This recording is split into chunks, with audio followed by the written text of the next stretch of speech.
오늘은 블레셋과 골리앗 이런 제목으로 하나님 말씀 나누도록 하겠습니다. 오늘 말씀부터 우리가 또 굉장히 잘 알려져 있고 또 여러분들도 많이 들으셨을 내용을 보게 되는데, 우선은 그 악신에 들렸던 사울, 그리고 그를 옆에서 음악으로 달래주던 다윗의 모습을 우리가 앞에서 보았습니다. 그러면서 이 이야기가 나오는데, 이 이야기가 약간 딴 얘기 같고, 그래서 이제 쭉 보면서 뭐라고 명확하게 설명되어 있지 않지만 이렇게 보는 분들이 있습니다. 그 말이 가장 합리적일 것 같은데, 그리고 나선 사울이 괜찮아진 것 같아요. 병증이 괜찮아진 것 같습니다. 그래서 다윗은 궁전을 떠나서 베들레헴으로 돌아간 것 같다, 이렇게 봅니다. 그러고 나서 오늘 본문을 보면 쉽게 이 내용이 돼요. 그렇게 보지 않는 사람들은 성경을 가지고 비판적으로 보는 사람들이 있는데, 그보다는 그렇게 보는 게 훨씬 낫습니다. 그리고 실제적으로도 보면 어떤 사람들이 약간 정신적인 이상이 생겼다 할지라도 그러다 보면 또 좀 나아지기도 하고 그렇습니다. 그런다고 확 완벽하게 낫는 건 아니라 할지라도 그런 경우들이 있죠. 자, 오늘 말씀에서 보면 이제 블레셋이 침공해 오는데 사실상 재침공이다, 이렇게 볼 수가 있습니다. 그전에도 침공했던 적이 있는데 다시금 침범해 오는데 1절 함께 읽어보겠습니다. 블레셋 사람들이 그들의 군대를 모으고 싸우고자 하여 유다에 속한 소고에 모여 소고와 아세가 사이에 에베스담밈에 진침해. 아멘. 블레셋 사람들이 그들의 군대를 모으고 싸우고자 했다, 이렇게 되어 있습니다. 갑자기 왜 싸우려고 했을까요? 이스라엘이랑 함께 국경을 접하고 있는 나라인데 갑자기 왜 쳐들어올까? 우리 옛날부터 저희 어렸을 때 하던 말이 있어요. 제가 어렸을 때. 그 당시에 이제 북한을 김일성이 다스렸던 거 아시죠? 그래서 저희 맨날 듣던 말이 있습니다. 김일성만 죽으면 통일된다. 들어보신 분 다 있을 거예요. 이제 나이 드신 분들은 우리 모두가 하던 말이 있어요. 저 김일성만 죽으면 통일된다. 그게 뭐냐면 지도자가 사라지면 그런다, 이렇게 생각을 했는데 웬걸? 김일성 죽었는데 아직도 안 됐죠. 돌아갔다 그러면 안 되죠. 죽은 지 언젠데. 그런데 그리고 나서는 그 아들이 섰잖아요, 김정일. 그리고는 그 다음에도 또 그랬어요. 김정일만 죽으면 끝난다. 김정일까지는 몰라도 그 다음에는 아들들도 어리고 곤란하다. 그 사람도 죽은 지가 지금 꽤 됐어요. 그래가지고 그 아들이 섰는데 진짜 젊은 사람이 섰잖아요, 그 중에서도. 그러고 나서 벌써 꽤 됐어요. 꽤 됐습니다. 벌써 40대에 도달하고 있죠. 근데 항상 우리들이 기회라고 보는 게 언제냐면 지도자가 갈릴 때. 항상 그렇습니다. 특별히 전쟁하기에 제일 중요한 것 중에 하나가 지도자에게 어떤 문제가 생겼을 때 이런 것을 보죠. 그래서 예전에 또 들리는 말 중에 하나가, 우리나라에서 박정희 대통령 시해 사건이 있고 안에서 이런저런 어려움이 있고 그랬을 때 그때 김일성이 내려왔을 걸 했다라는 말이 있어요. 치고 내려오기에는 그때가 제일 이렇게 좀 혼란할 때니까. 이 얘기를 듣고 생각해 보시면 바로 그거예요. 사울이 맛이 갔다. 이게 이제 들리기 시작한 거예요. 지도자인데 약간 맛이 갔다. 이 정신에 이상이 생겼다. 그럼 이게 뭐 전쟁이 제대로 되겠어요? 여러분, 우리가 전에 봤던 것처럼 사무엘 때도 하나님께서 도와주셨던 게 있었고, 그 다음에 사울왕을 세웠는데 사울왕이 다른 사람들하고 싸우는데 잘 싸웠거든요. 근데 그때는 멀쩡할 때였죠. 우리 신앙적으로 얘기하면 하나님의 영의 인도함을 받던 때였고, 지금은 하나님의 영이 떠났고 악령이 그를 괴롭히는 이런 시점. 이게 비밀이 이렇게 퍼져나가게 돼 있죠. 그러니까 저기 지금 왕이 약간 미쳤다. 저기는 지금이 칠 때다. 이렇게 한 것 같아요. 그렇다라고 나와 있지는 않지만은 정황상으로 보면은 그게 제일 큰 이유일 것 같습니다.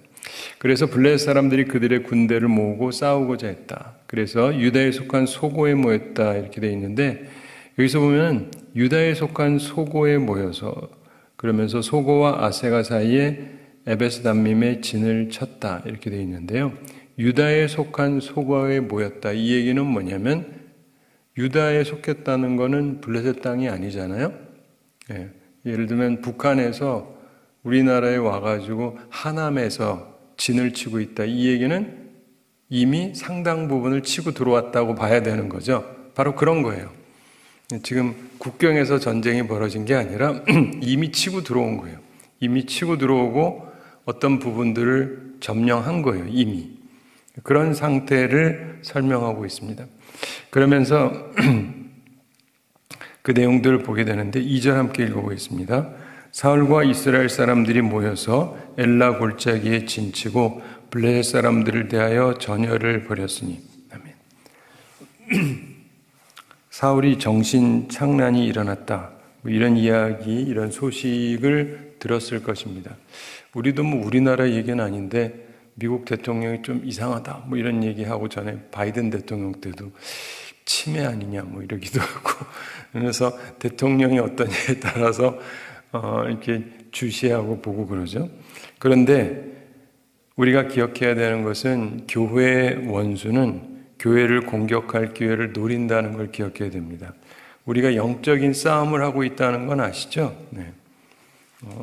맨날 싸움 이런 말은 안 한다 할지라도 또 어떤 분들은 그런 분들이 있어요. 맨날 영적 싸움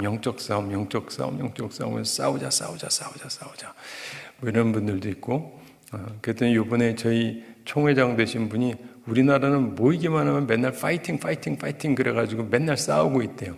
그러면서 자기는 사람들이 그러면 파이팅이란 말 쓰지 말라고 그러는데 하도 우리나라 사람들 잘 싸워가지고 근데 어쨌든 파이팅이라는 게 싸우자는 얘기니까 잘 싸우자, 이기자 이런 뜻이죠. 자, 근데 보면 우리가 살아가면서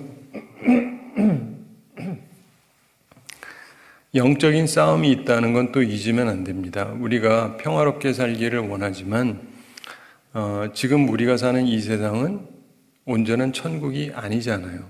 그래서 마귀가 있습니다. 사탄이 우리를 공략한다.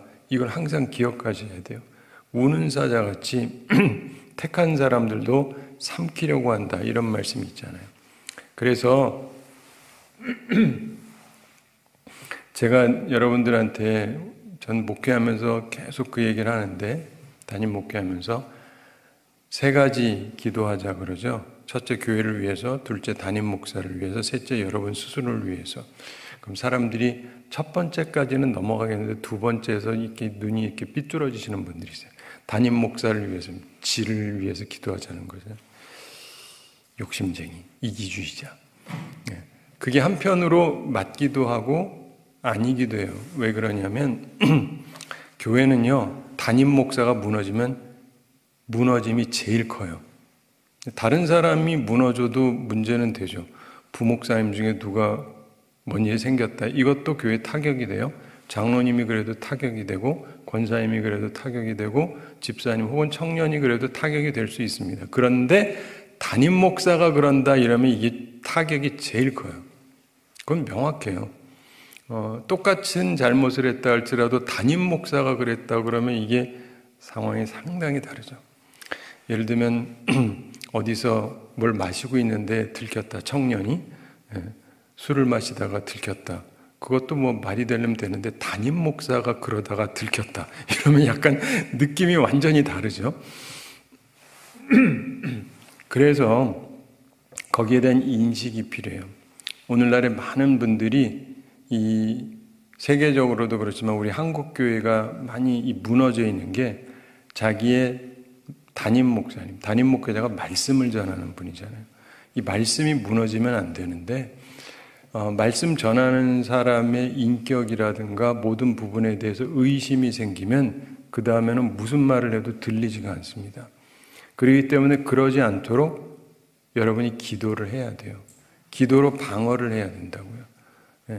그래서 이게 영적인 싸움이 있기 때문에 항상 그걸 기억을 해야 됩니다. 제가 살면서 느끼는 게 우리나라가 한때는 굉장히 어느 교회 나가면은 담임 목사님 위해서 굉장히 뜨겁게 기도했어요. 그 담임 목사 위해서 기도하면은 아멘도 제일 크게 나오고.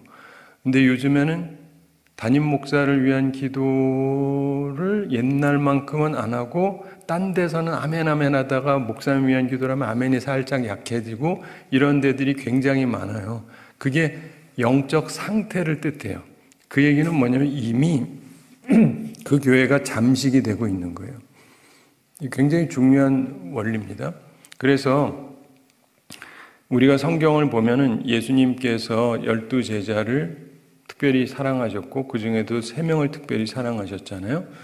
그러면서 그 3명 중에 한 명인 야고보가 먼저 잡혀가지고 죽임을 당합니다. 그리고 나서 그 다음에 또 베드로까지 잡히죠.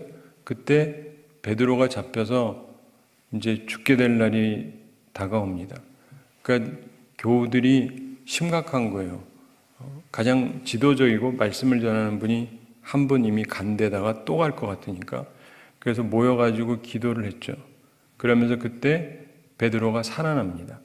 이 부분이 굉장히 중요해요. 저는 어려서부터 항상 보면서 여러분에게도 이번 몇 번 말씀드린 적이 있는데 참 이상하다라고 생각을 했어요. 주님이 그렇게 아끼고 사랑하셨는데 야고보도 그렇게 몇 년 동안 아끼고 사랑하고 잘 키워놓고는 왜 죽도록 두셨을까? 교회에게 가르치는 거예요. 기도 안 하면 목사 죽는다. 죽었잖아요, 실제로. 네. 그냥 잡혀가고 죽는 거예요.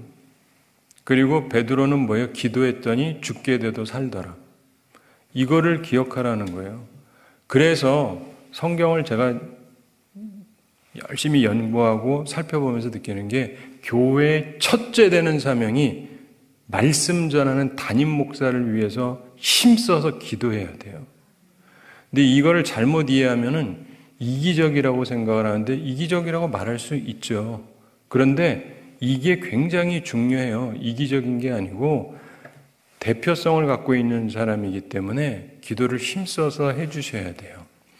그리고 교회들마다 보면은 역사상 보면 교회가 불일 듯 일어나고 잘 될 때의 특징 중에 하나가 뭐냐면 그곳에 있는 교우들이 담임 목사를 위해서 뜨겁게 기도하던 때예요. 우리가 이 역사적으로 보면은 설교를 최고로 했다라고 알려진 분 중에 스펄전 목사님이라는 분이 있어요. 영국의 목사님이었는데 이분이 설교 면에 있어서는 최고다. 그래서 설교의 황태자다. 이렇게 불려지던 분이 있습니다. 근데 이분은 그렇게 많이 공부한 분은 아니에요. 학위가 많은 분은 아니에요. 그냥 자기 혼자 공부를 했지만 그러면서 이분이 설교를 하는데 항상 이분을 위해서 뜨겁게 기도하는 사람들이 있는 거예요. 이분이 하면서 제가 알기로는 거의 최초의 대형 교회가 생긴 거예요.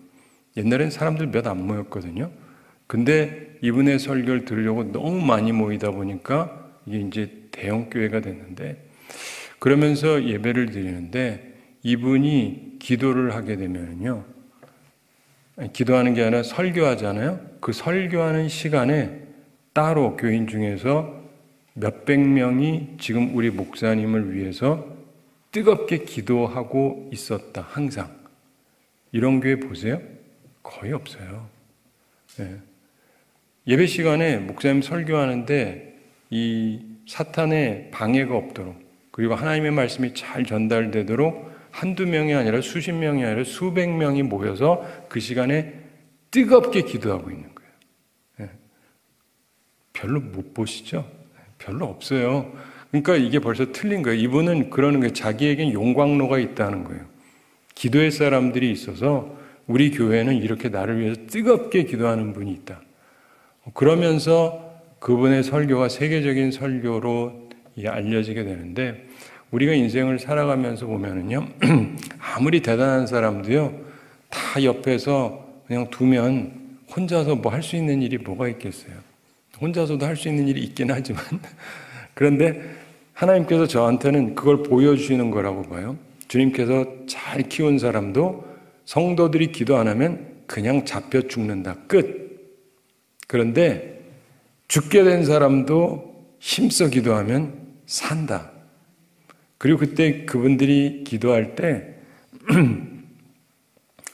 힘써서 기도하거든요. 액테네스라는 단어가 쓰여지는데 교회가 처음에 성령께서 임하시도록 기도할 때에도 그 단어는 쓰이지 않아요. 단지 거기에서만 쓰여요. 근데 액테네스가 나오는 데가 있어요. 예수님이 겟세마네 동산에서 피땀 흘리면서 기도할 때 있죠. 그때 나오는 단어예요. 예수님이 왜 그때 힘써서 기도하셨습니까? 사명을 감당하려고 그런 거잖아요. 아버지는 죽으라고 하는데 쉽지 않잖아요. 그래가지고 정말 땀이 피처럼 되도록 힘써서 기도했다. 교회는 그래야 말씀이 쓴다는 거예요. 그런데 오늘날 많은 분들이 이거를 벗어나서 교회들마다 오히려 장로가 목사를 공격을 하고, 그러니까 교회가 뭐가 되겠어요? 그래서 제가 언젠가도 한번 말씀드렸는데, 미국에 있을 때 어떤 교회에 가서 이제 나이 드신 분들 수련회를 하는데, 거기 가서 이 이야기를 했더니 그 교회 이제 은퇴한 장로님, 원로 장로님 같은 분이죠. 이분이 나중에 통곡을 하면서 그러더라고요. 난 이런 말씀 처음 들었대. 자기는 목사를 공격하는 게 잘하는 건 줄 알았대. 우리 목사님 쫓아냈다는 거 자기가 앞서서. 그래서 새로운 목사님 모셨는데, 그래서 자기는 이게 잘하는 거라고 생각했대요. 목사 지적하고. 그런데 나는 이거를 모르고 이제 은퇴를 했는데 내 인생을 헛살았다고 너무나 처절하게 우는 거예요. 그래서 이제라도 라고 말씀을 드렸는데, 여러분 빨리 깨닫고 바르게 해야 돼요. 목사 공격하는 게 하나님의 교회를 돕는 게 아니에요. 기도를 해 주셔야죠. 기도를. 그리고 참 답답한 게 그거를 이제 내부 총질이라고 그러잖아요. 안에서 목사를 쏴대고 팍 쓰러지면은 아이고 저거 봐라 이러시면 안 돼요. 그거는 사탄의 자식들이나 할 일이지 하나님의 사람이라고 한다면 그거는 아니죠. 여러분들이 항상 기억하실 것이 이런 부분에 있어서 이스라엘 사람들이 지금 지도자가 정신에 이상이 생기니까 공격받고 하는 것처럼 한국교회도 마찬가지예요. 네, 한국교회도 마찬가지입니다. 지금도 좀 되는 교회들 보면은요, 그 교회 교우들이 담임 목사님 위해서 굉장히 기도 열심히 해요. 그건 확연합니다. 근데 여러분들도 그걸 항상 생각하셔야 돼요. 우리 중에서도 보면 새벽에도 저희 교인들만 나오는 게 아니라 딴 교회 다니시면서 나오시는 분도 있는데, 항상 기억하실 것은 적어도 내가 우리 교회 파수꾼이다 정도의 생각은 해야 돼요. 기도의 파수꾼. 기도로 적이 공격하지 못하도록 이걸 막고 할 수 있도록. 그게 우리한테 꼭 필요한 부분들입니다. 근데 특별히 여기서 보면 엘라 골짜기에 진치고 있었다. 그리고 블레셋 사람들을 대하여 전열을 벌였다. 이스라엘 사람들이 이렇게 하고 있는데, 이후에 이제 우리가 골리앗을 보게 되는데, 우리들은 보통 이제 골리앗 얘기를 하면 이제 평지에서 촥 이렇게 그림 누가 그려놓으면, 그래서 이스라엘은 저기 있고 여기는 뭐죠? 블레셋 사람들이 있고, 그래서 골리앗이 나와가지고 야 이놈들아 하면서 이렇게 이제 그림을 그리는데, 죄송한데 그림 잘못 그리는 거예요. 네. 골짜기예요, 골짜기. 골짜기가 뭔지 아죠? 이렇게 패인 곳. 그래서 이 골짜기 양쪽에 있는 거예요. 그러니까 블레셋이 공격을 못 하는 거예요. 위쪽이 위에 있으니까 자기들이 서로 위쪽에 있는데 바라보면서, 근데 여기서 내려와서 올라가면 위에서 치기가 쉬운 거는 아시죠? 막 돌멩이 던져도 되고. 그러니까 서로 유리한 고지를 차지하고 있기 때문에 서로 공격이 쉽지가 않은 거예요. 무기를 좋은 걸 갖고 있다 할지라도 이 지형적인 거는 무시할 수가 없거든요. 그렇기 때문에 자기들이 아무리 철기를 갖고 있다 할지라도 밑에서 위로 올라가는 건 쉽지가 않아요. 그래서 여기서도 보면은 이스라엘 사람들이요, 이 싸움을 위한 준비를 어느 정도 잘 하고 있는 거예요. 그래서 사울 왕도 그렇고 이 싸움에 대해서는 나름대로의 전략가라고 볼 수가 있습니다. 엘라 골짜기는 양쪽으로 언덕이 있습니다. 그리고 골짜기 가운데에는 작은 시내가 있는데, 비가 올 때를 제외하고는 늘 물이 말라 있는 곳이라고 그럽니다. 그래서 거기에서 이제 소리칠 수가 있는 거죠. 이 골리앗이라는 사람이. 그리고 거기에는 조약돌이 엄청나게 많답니다. 네. 다윗이 조약돌 가지고 한 거 아시죠? 네. 없는데 저기 달려와 가지고 몇십 리 가가지고 주워온 게 아니라 거기에 깔려 있었어요.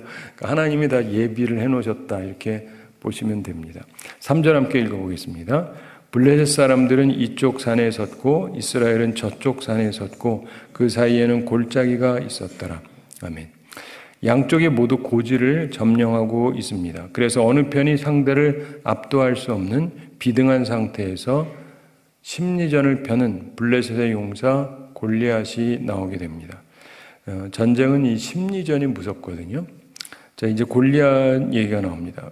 블레셋은 골리앗을 내세우는데 그의 특징이 거대한 몸집이 특징입니다. 4절 함께 읽어보겠습니다. 블레셋 사람들의 진영에서 싸움을 도두는 자가 왔는데 그의 이름은 골리앗이요 가뎃 사람이라. 그의 키는 6규빗 한 뼘이요. 아멘. 블레셋 사람들의 진영에서 싸움을 도두는 자가 왔다. 그의 이름은 골리앗이다. 우리도 잘 알죠? 가뎃 사람이다. 그의 키는 6규빗 한 뼘이다. 이렇게 표현하고 있습니다. 많은 성서학자들이 아마 아낙 자손 중에서도 가장 큰 자였을 것이다 이렇게 봅니다. 아낙 자손이 이게 키가 크거든요.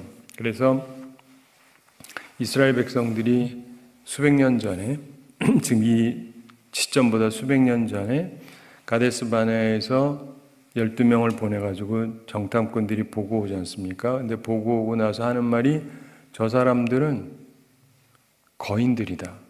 우리가 보기에도 우린 메뚜기 같다. 이렇게 표현을 했던 부분을 기억하실 겁니다. 거기 특별히 아낙 자손, 이 사람들은 키가 굉장히 큰 사람들이라고 알려져 있습니다. 근데 이 골리앗은 그 가운데도 제일 컸을 것이다. 뭐 이런 성경에는 없고 이제 그렇게 사람들이 추정을 합니다.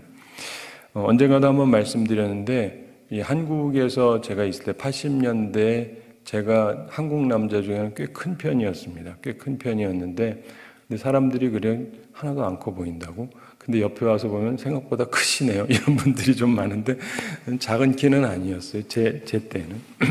근데 미국을 딱 갔더니 얘기가 달라져요. 우리 옛날에 그 개그맨들이 하던 말이 있는데 운매 기죽어. 여기서는 내가 너무 커가지고 자꾸 이렇게 쭈그리고 다녔어요. 왜냐면 너무 사람을 위에서 내려보는 것 같으니까 좀 모양이 안 좋아서 선배들 보면 일부러 좀 쭈그리고 그랬거든요. 근데 거기를 갔더니 이렇게 펴도 안 되는 거예요. 다 키가 너무 커가지고 백인들도 크고 흑인들은 그냥 1m 80 이상이 기본인 것 같아요. 그냥 와, 뭐 이렇게 키가 큰지 체격 조건 자체가 완전히 다릅니다. 그래서 미국이 흑인들이 운동 굉장히 잘하잖아요. 그래서 저는 때때로 그런 생각을 합니다. 그냥 저 혼자 생각인데 미국에서 흑인이 없으면 미국이 운동 그렇게 잘할까 싶을 정도예요. 근데 사실 백인들도 꽤 체격이 좋아요. 근데 흑인들은 더 좋죠.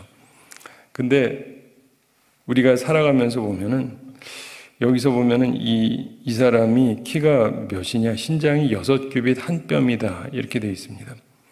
이 규빗이라고 하는 것은 손끝에서 팔꿈치까지를 얘기하거든요. 그래서 몇 센치냐에 대한 의견들이 다 달라요. 작게 보면 한 30cm, 길게 보면 한 50cm 뭐 이렇게 보는데 더 보기도 하고. 근데 기본적으로 최소치로 잡아도 이 정도면 한 190은 넘는다 이렇게 보셔야 돼요. 이게 어떤 정도냐면 제가 최근에 목사님들하고 총회를 갔는데 목사님들이 앞에서 이렇게 걸어가시는데 옆에 키 큰 목사님이 한 분 계셨어요. 185, 6. 우리 중에 제일 커요. 근데 이분이랑 딴 목사님들이랑 가는데 딱 사울 생각나더라고요. 머리 하나 걷고요. 딴 목사님들은 별로 안 크시고 이분은 또 크니까 이렇게 크더라고요. 그보다 크단 얘기예요. 최소치로 잡을 때. 그러니까 사람들이 볼 때 이게 보통 몸이 아니죠. 그런데 그건 최소치고 대부분의 성서학자들은 이 1규빗을 45.6cm 정도로 봅니다. 그리고 한 뼘은 22.8cm 정도. 그래서 이거를 보면은 미국 사람들로 치면은 6피트가 아니라 11피트 4인치 이렇게 생각하는 분이 있는데 그렇게 생각하면 296.4cm 거의 3m다 이 말이에요. 3m면 제 손을 해도 안 돼요. 거기서도 하나 더 올라가요. 무슨 말인지 아시겠죠? 엄청나게 큰 거예요. 그런 사람이 만약 있다면 제가 가면 가슴에도 안 가고 한 배꼽쯤 갈까요? 이게 상대가 안 되는 거예요. 그러니까 이게 나중에 보시겠습니다만 사울도 꽤 크지만 이 골리앗하고는 비교가 안 된다. 그 거인 중에서도 최고치에 해당하는 거니까 굉장히 큰 사람이었다. 그러니까 그 사람 보기만 해도 사람들이 압도당할 수밖에 없죠. 게다가 1대1로 싸우자 그러면 기가 죽을 수밖에 없습니다. 그리고 무장을 했는데 5절 함께 읽어보겠습니다. 머리에는 노투구를 썼고 몸에는 비늘 갑옷을 입었으니 그 갑옷의 무게가 놋 5,000세겔이며 자, 머리에 노투구를 썼다. 뭐 그럴 수 있겠죠. 몸에는 비늘 갑옷을 입었다. 근데 갑옷의 무게가 그러니까 비늘처럼 만든 이 갑옷을 입었다. 근데 여기에 무게를 얘기를 해요. 무게가 5,000세겔이다. 이게 우리 킬로그램으로 따지면 55kg이다. 이렇게 봅니다. 하나도 안 놀라시는데 55kg을 걸치고 싸우려면 이게 싸움이 돼요. 근데 그게 아무렇지도 않은 게 이 사람은. 네. 그러니까 힘도 엄청난 장사라고 볼 수가 있습니다. 보통 사람은 입고 싸울 수가 없는 무기예요. 근데 어쨌든 또한 그걸로 무장이 되어 있으니까 웬만한 걸로 해봤자 되지가 않습니다. 그걸 칼로 쳐봤자 창으로 찔러봤자 이게 들어가겠어요? 이 방어를 위해서 한 거니까. 여러분 그 유럽 사람들이 기사들이 입던 기사복 이런 거 유럽 가가지고 보면은 이렇게 하는 것들이 있는데 얼굴 막 툭으로 가리고 위에 이제 하고 이런 걸 가서 보잖아요. 야, 찔러도 진짜 칼이 안 들어가겠다 싶어요. 그러니까 방어를 위해서 만들어 놓은 거니까 엄청나게 방어를 한 거예요. 단지 되게 힘들겠다. 너무 무겁겠다. 그런데 이 사람은 키도 원체 크니까 이게 합치면 얼마나 크겠어요. 그러니까 대단한 사람들에게 보여주는 그런 느낌이 있는 거였죠. 그리고 6절 함께 읽어보겠습니다. 그의 다리에는 놋 각반을 쳤고 어깨 사이에는 놋 단창을 메었으니. 자, 보면 다리에는 놋 각반을 쳤다. 그래서 이걸로 막을 수 있는 거예요. 이 사람을 공격을 해야 되잖아요. 근데 머리는 쳐봤자 되지도 않고 몸도 다 방어가 돼 있고 그럼 다리라도 쳐야 되는데 여기에도 놋 각반을 쳤다. 이렇게 되어 있습니다. 놋으로 만든 구두를 신었다. 이렇게 생각을 하시면 돼요. 칼로 쳐봤자 안 돼요. 이게 잘 이해하셔야 되는 게 이 사람이 키만 컸다가 아니에요. 무장이 완벽을 해서 뚫을 곳이 없었다를 이해를 하셔야 돼요. 근데 많은 분들이 이 부분을 잘 집중을 안 하시더라고요. 그냥 골리앗이 그냥 도란방에 맞아가지고 쓰러져가지고 뭐 이랬으니까 굉장히 쉬운 존재로 생각하는데 그게 아니라 완전 무장을 했는데 오늘날은 이렇게 무장된 사람들이 없습니다. 그런데 완벽하게 무장을 했기 때문에 뚫을 데가 없는 거예요. 그러니까 이스라엘 중에서 싸움을 무지 잘하는 사람이라 할지라도 칼의 최고의 사람이라 할지라도 이기가 힘들어요. 왜냐하면 공격이 힘드니까 찔러도 안 들어가는데요. 다리를 쳐도 소용이 없고 머리를 쳐도 소용이 없고 틈새가 없어요. 틈새가 없다고요. 바로 이 부분 때문에도 사람들이 나서질 않는 겁니다. 왜냐하면 약점이 있어야 이길 거 아니에요. 약점이 있어요. 근데 약점이 없어요. 바로 그 부분 때문에도 사람들이 두려웠던 것입니다. 그리고 7절 함께 읽어보겠습니다. 그 창자루는 배틀채 같고 창날은 철 600세겔이며 방패된 자가 앞서 행하더라. 아멘. 창은 배틀채 같다 그럽니다. 이게 무슨 말이냐면요. 이 사람이 창을 들고 있는데 1대1로 싸우면은 이런 건 생각해 보셨는지 모르겠는데 한 대씩 때린다. 그러면 누가 유리하겠어요? 팔이 길어야죠, 팔이. 권투를 하는데 권투할 때 옛날에 보면 거의 흑인들이 잘하는 거 아시죠? 팔이 길어요. 우리나라 사람들이 잘 안 되는 게 백인이나 흑인에 비해서 좀 팔이 짧습니다, 우리는. 이 사람들은 팔이 되게 길어요. 그래가지고 저쪽은 치는데 나는 뻗는데 저기 와서 닿는데 나는 이만큼 떨어져 있어. 이렇게 해봤자 나는 닿지가 않고 나는 맞는 거예요. 이해가 되세요? 예. 그럼 분리할 수밖에 없잖아요. 어떻게든 뚫고 들어가서 해야 되는데 좀 전에 말씀드린 것처럼 뚫고 가봤자 공격할 데도 없는 데다가 이 사람이 갖고 있는 이 창은 자루가 배틀채 같다. 배틀 보셔서 아시죠? 굉장히 큰 거예요. 그럼 칼이 길어봤자 얼마나 길겠으며 창이 길어봤자 얼마만 하겠어요. 근데 이 사람이 배틀채 같이 두꺼운 걸 가지고 그냥 휘둘러 버리는데 다가올 수가 없어요. 다가오기 전에 그냥 쳐버리면은 공격 자체가 불가능하잖아요. 그리고 창날은 철 600세겔이다. 이것도 한 6kg 이상 된다는 얘기예요. 하나도 안 놀라시지만 아무튼 대단한 겁니다. 그러니까 그걸로 한 대 맞으면 그냥 끝이에요. 그냥 확 휘두르면 다가가기도 전에 그냥 베어서 죽고 끝나게 되죠. 이 사람하고는 싸움이 안 되는 거예요. 공격 무기도 최고, 방어 무기도 완벽하고 체격 조건 자체가 세계에서 최고다 할 정도고, 그러니까 이게 싸움이 안 되죠. 그러니까 우리가 기억해야 될 게 이스라엘 백성들이 두려워하고 그랬다, 겁쟁이들이다. 그 겁쟁이라고 쉽게 말할 얘기가 아니에요. 왜냐하면은 싸워서 이길 만한 상대가 아니에요. 이 부분을 보셔야 돼요. 오늘은 여기까지 보겠는데, 하나님의 영이 떠나가고 외부에서 공격이 들어왔던 이 상황을 생각을 해보십시오. 내후 외환, 아내 근심, 밖에 걱정, 이렇게 힘들어진 상황이 되었습니다. 사랑하는 성도 여러분, 주님이 우리를 떠나시면 그냥 떠났으니까 괜찮은 게 아니고요. 그 다음부터 수많은 어려움들이 생깁니다. 나 스스로가 괴롭고 밖에서도 괴롭히고 안팎으로 괴로움이 계속 오게 돼요. 그러므로 하나님 앞에서 우리가 어떻게 살아가야 되는가를 잘 생각하면서 살 필요가 있습니다.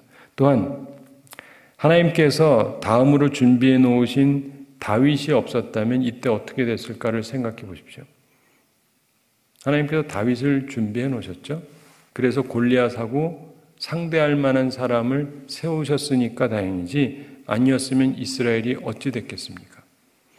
하나님께서 여전히 이스라엘의 참된 왕으로서 이들을 생각하시고 보호하시고 인도하시고 하니까 괜찮은 것이지, 만약 그렇지 않았다면 어떻게 됐을까요? 이스라엘은 대책이 없는 거예요.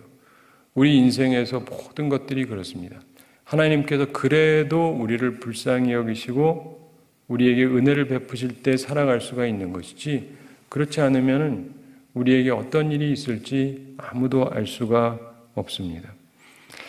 하나님께서 다윗을 준비해 놓으셨던 것, 바로 그런 것처럼 우리도 하나님 앞에서 그런 은혜를 입게 되기를 바라고요.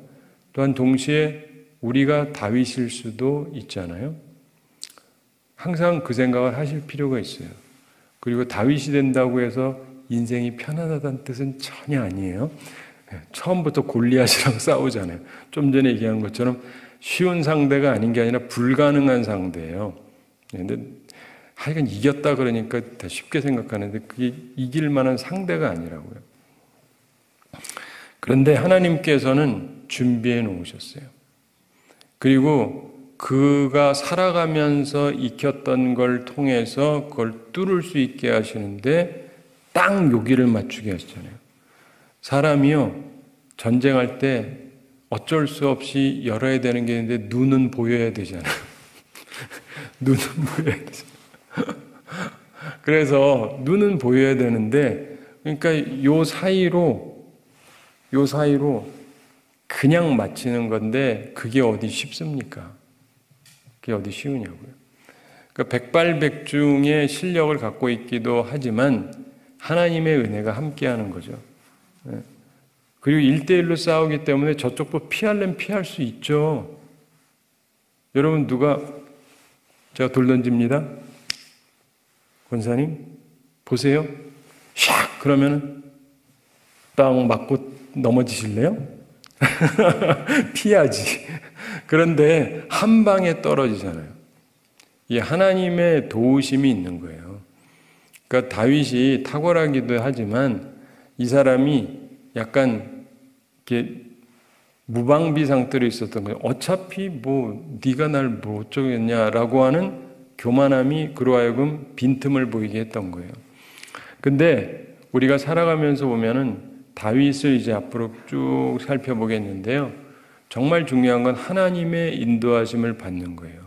그러면 절대 불가능한데 틈새가 보여요.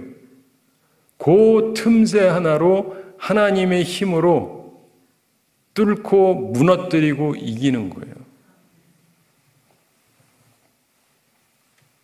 사랑하는 성도 여러분, 어떤 적은요, 우리가 감당하기 힘듭니다. 골리앗 같은 존재는 보통 사람이 감당할 수가 없죠. 하나님께서 감당할 만한 것만 주셔야 감당이 가능하죠. 우리가 성경에 그런 말씀이 있잖아요. 너희가 감당할 만한 시험만을 받았다. 근데 그 얘기는 모든 것이 감당할 만한 것만 있다라는 뜻은 아니에요. 그 말씀이 쓰여진 사람들에게 그 말 하는 거죠. 감당할 만한 걸 받았다라고 얘기하는 건데, 좀 더 다른 말로 하자면 감당하지 못할 게 임하면 길이 없어요. 제가 자주 말씀드리는데 여러분이 만약에 1000kg를 들 수 있다. 세계적이다. 근데 2000kg의 것이 내게 눌려졌다. 그럼 그냥 찍 하고 죽는 거예요.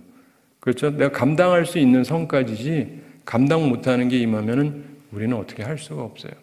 그래서 하나님의 은혜가 필요한 거예요. 그거를 절대 놓치시면 안 됩니다.